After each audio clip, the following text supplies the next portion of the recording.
I never expected my life to change at a wedding that wasn't even mine. One quiet sentence, whispered so close I could feel her breath, flipped everything I thought I understood about work, control, and where lines were supposed to stay. My name's Marcus. I'm 28, and I work in marketing at a tech startup in the city. You know the type. Open floor plan, standing desks, free snacks, and beer on Fridays. They try hard to feel relaxed, but the hierarchy is still there. You just pretend it isn't until someone reminds you. I'd been there about 2 years when all this happened. Mid-level strategist. Good at my job. Ambitious, but not desperate. My days were predictable. Morning stand-ups, client calls, too much coffee, and the occasional late night fixing a campaign. I liked the work. It felt like I was building something, even if most days that something was just another slide deck. Olivia Chen was our CEO, 35, sharp in a way that made rooms feel smaller when she walked into them. She'd founded the company 6 years earlier, and now ran it with calm focus. People respected her, not because she was loud or intimidating, but because she noticed everything. She asked the kind of questions that made you realize what you'd missed, without making you feel small. I didn't work directly under her. My boss reported to her boss. Our interactions were minimal. A nod in the hallway. A quick, "Good work on that pitch" email. She kept her personal life locked down. No one knew if she was dating anyone or what she did on weekends. It wasn't cold, just private. So when my college friend Tyler invited me to his wedding, Olivia Chen wasn't even a thought in my head. The wedding was on a Saturday in early October, at an upscale waterfront venue with floor-to-ceiling windows and expensive flowers. I showed up alone. I'd been seeing someone casually over the summer, but it ended without drama. Going solo to weddings had its benefits. You could drift, leave early, avoid forced small talk. Cocktail hour was exactly what you'd expect. Past appetizers, an open bar. People clustered in tight circles. I grabbed a beer and stood near the windows with some college friends. We were mid-conversation about someone's new job when I saw her. Olivia was standing near the bar, holding a glass of white wine, talking to an older woman. I did a full double take. She was wearing a dark green dress, elegant, but simple, and her hair was down. I'd only ever seen it pulled back at work. She looked different, more relaxed. Like she'd left the CEO version of herself somewhere else. Our eyes met for a second. She paused, gave a small nod. I nodded back. Then we both looked away. I tried to focus on my friends, but my attention kept drifting. What were the odds? Tyler had never mentioned knowing anyone from my company. Dinner seating was assigned, so eventually I found my table near the back of the room. Not bad seats, just not front and center. I sat down, exchanged polite hellos, and then someone slid into the chair beside me. "Small world," Olivia said, setting down her wine. I probably sounded like an idiot when I replied, "Yeah, I didn't know you'd be here." "Emma's my second cousin," she said, adjusting her napkin. "Our moms are close." That explained it. Dinner was easy, in a way I didn't expect. We talked about the venue, the food, safe topics. She smiled more than I'd ever seen her smile at work. Real smiles, not professional ones. At one point she laughed, and I felt strangely proud, like I'd earned it. Then the lights dimmed. Everyone stood as the music shifted. The wedding party walked down the aisle. Tyler stood at the front, nervous and glowing. When Emma appeared, the room went quiet. She looked beautiful, but more than that, she looked certain. I felt that familiar lump in my throat. Weddings do that. Watching two people choose each other in front of everyone they know hits something deep. I was watching the bride walk closer when Olivia leaned toward me. Her voice was low, clear, and close enough to send a shock straight through my chest. "Stop looking at the bride," she whispered. "Look at me." I turned. She was inches away, her eyes steady on mine. Not smiling, not joking. Just looking at me like she'd already made a decision and was done pretending otherwise. My mind went completely blank. She held my gaze for a beat longer, then turned back toward the aisle like nothing had happened. The ceremony continued. Vows, rings, applause. I stood and clapped when everyone else did, but I wasn't really there anymore. Those 8 words kept repeating in my head. And I knew, somehow, that nothing was going to feel simple again. The reception started like any other wedding reception, but for me, everything felt off balance. My body was there, sitting at the table, smiling when people spoke to me, clapping at the right moments.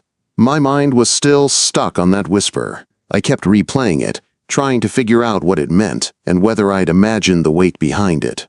Olivia acted completely normal. Too normal. She laughed at the best man's toast, leaned in to hear people better over the music, made small talk like nothing had happened. It almost made me feel foolish, like I'd read too much into it. But then I'd catch her looking at me when she thought I wasn't paying attention. Not long, just long enough to remind me that I hadn't made it up. Around 9, a slow song started. Couples drifted onto the dance floor. Tyler and Emma were in the center, swaying close, her head resting on his shoulder. The lights dimmed, and the whole room took on that soft glow that makes everything feel heavier and more important. Olivia leaned toward me again, this time speaking at a normal volume. "Want to get some air?" I nodded without thinking. We slipped out through a side door onto a garden terrace overlooking the water. String lights hung between trees, and the sound of waves hitting the dock filled the quiet. It was colder than inside, the kind of cold that sharpens your thoughts. No one else was out there. We walked a few steps in silence. I shoved my hands into my pockets. She wrapped her arms around herself. "So," I said finally, "what was that?" She didn't pretend not to understand. "I don't know. Impulse. You don't strike me as impulsive." "I'm not," she said, "usually." She stopped and turned to face me. "I noticed you months ago.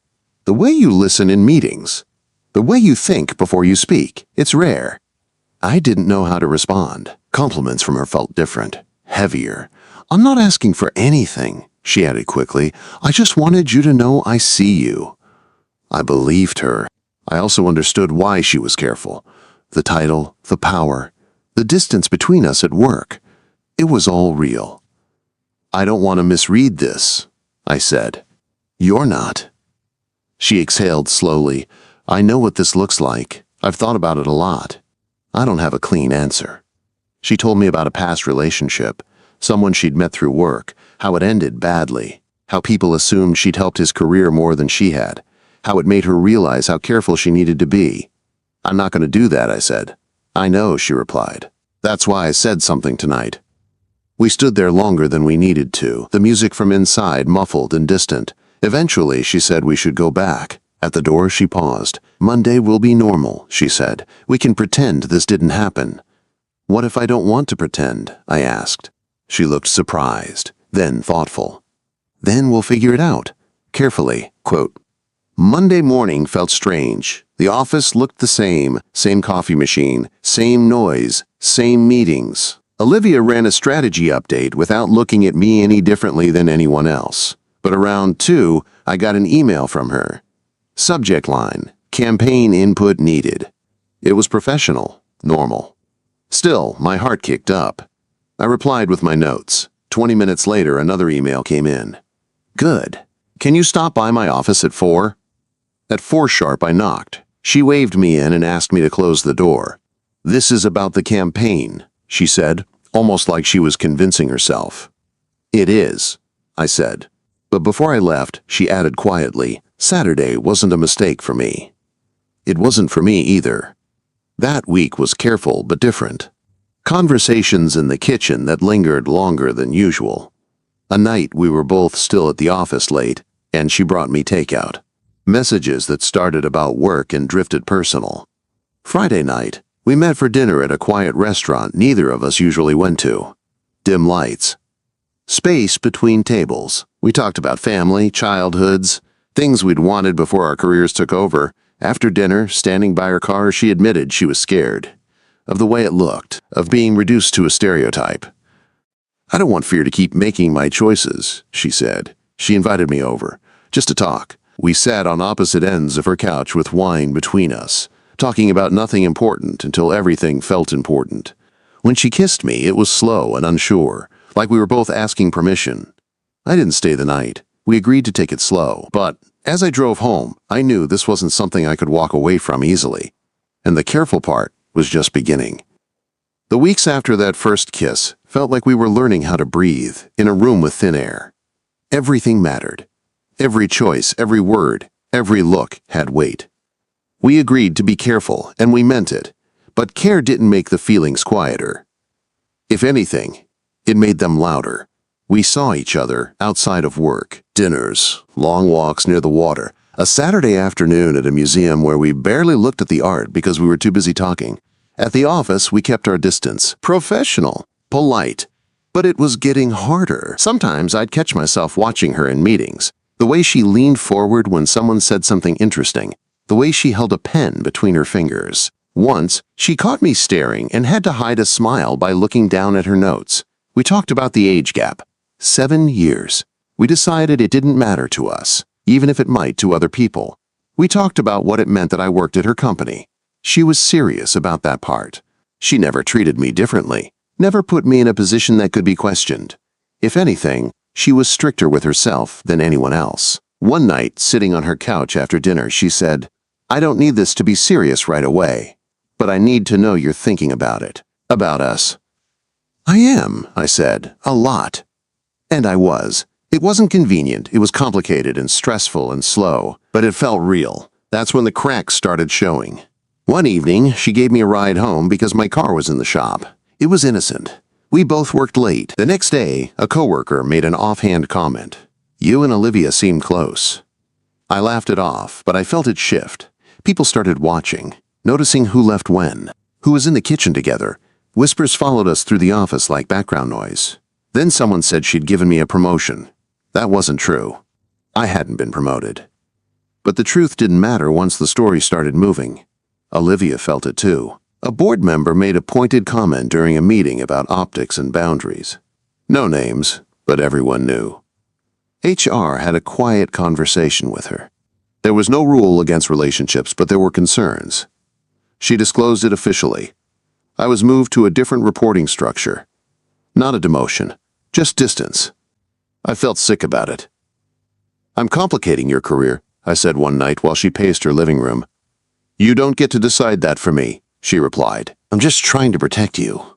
She stopped pacing and faced me. "That's not protection. That's you deciding for me." We argued, not yelling, the kind of argument where both people are saying things that hurt because they're true. I was scared of being the reason she lost respect. She was angry that I thought she couldn't handle the consequences of her own choices. I left that night.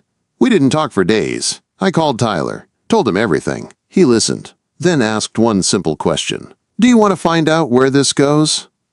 "Yes," I said. "Then deal with the noise," he replied. "Or walk away, but don't pretend the noise is the real problem." He was right. I texted Olivia, "Can we talk?"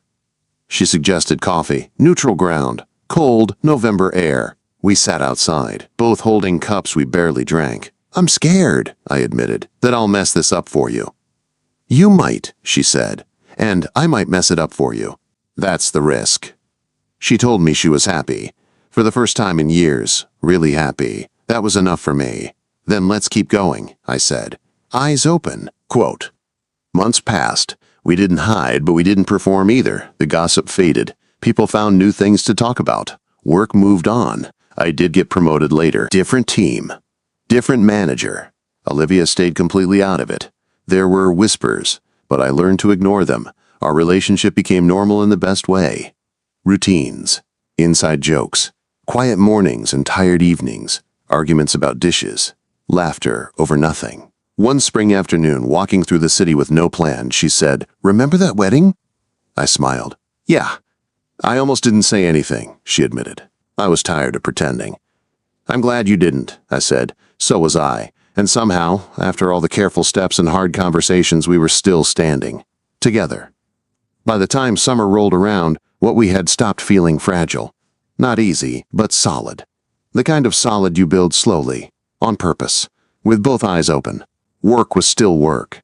Stressful days, deadlines, meetings that ran too long.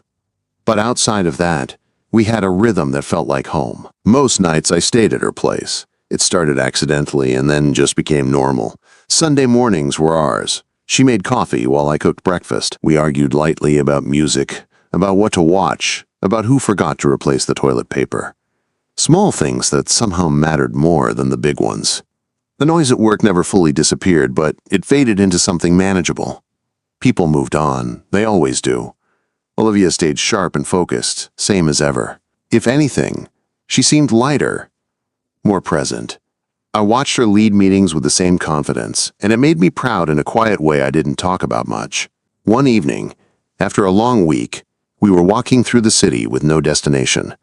Just moving, letting the day fall off us. "Do you ever think about how close we came to never doing this?" she asked. "All the time," I said. She stopped and turned to me. "That wedding," she said. I almost kept my mouth shut. I almost stayed in my lane. "What made you speak up?" She thought for a moment. I was tired of pretending I didn't want things. "And you looked like someone who would understand that." I did understand. I still did. Later that night, back at the apartment we now shared more than either of us admitted, we cooked dinner together. Nothing fancy. We talked about our days. About a book she was reading. About a project I was excited about. The normal stuff. She caught me looking at her in the bathroom mirror while she brushed her teeth. "What?" she asked. "Nothing," I said. "Just, this is good." She smiled. "Yeah, it is." It wasn't perfect. We still had bad days, work pressure. Outside opinions. Moments where the power difference or age gap crept back into our thoughts. But we faced them together. No pretending. No hiding. We didn't end up in some dramatic spotlight. No big announcement. No grand gesture. Just two people who decided the effort was worth it. Sometimes I think back to that moment at the wedding, the music, the lights, the way everything else faded out. 8 words changed my life. And every day since, I've been glad I looked where she told me to.